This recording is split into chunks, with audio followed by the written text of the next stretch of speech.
సూర్యుడు కనిపించేటట్టుగా బాల్కనీలో అయినా లేదా డాబా మీద అయినా పూజ చేసుకోవాల్సి ఉంటుంది. ముందుగా పూజ చేసుకోవడానికి సూర్యుని రథం పోలిన ముగ్గునైతే బియ్యం పిండితో వేసుకోవాల్సి ఉంటుందండి.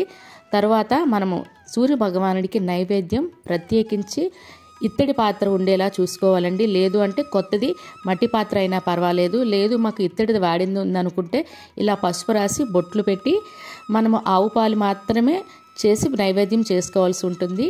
ఆవు పాలని మనకి నైవేద్యం ఎంత చేయాలనుకుంటే దానికి సరిపడా ఆవు పాలు తీసుకొని బియ్యం తీసుకొని మనకి ఉండినట్లయితే కొత్త బియ్యం అయితే చాలా మంచిదండి. ఆ బియ్యంలో కొంచెం ఆవు నెయ్యి వేసి పక్కన పెట్టుకోవాలి. ఇలా పాలు పొంగినప్పుడు మాత్రం పాలు పొంగిపోతున్నాయి అని అనకుండా ఓం సూర్యనారాయణ నమః అనేసి 3 సార్లు అని నమస్కారం చేయాలండి. ఆ తరువాత పాలు మరుగుతుండగానే మనకి ఈ ఆవు నెయ్యి కలిపిన బియ్యాన్ని సరిపడా వేసుకోవాలి. గుప్పిళ్ళతో వేయవలసి ఉంటుందండి. చేతులు మామూలుగా అరచేయి విప్పినట్టుగా కాకుండా గుప్పిళ్ళతో వేసుకోవాలి. ఈరోజు ప్రత్యేకించి చెరుకు ముక్కను మాత్రమే గరిటిగా వాడవలసి ఉంటుంది. ఇంకే గరిటిని మనం వాడడానికి వీలు లేదండి. కుదరని పక్షంలో అయితే తప్పదు గరిటె వాడుకుంటాము.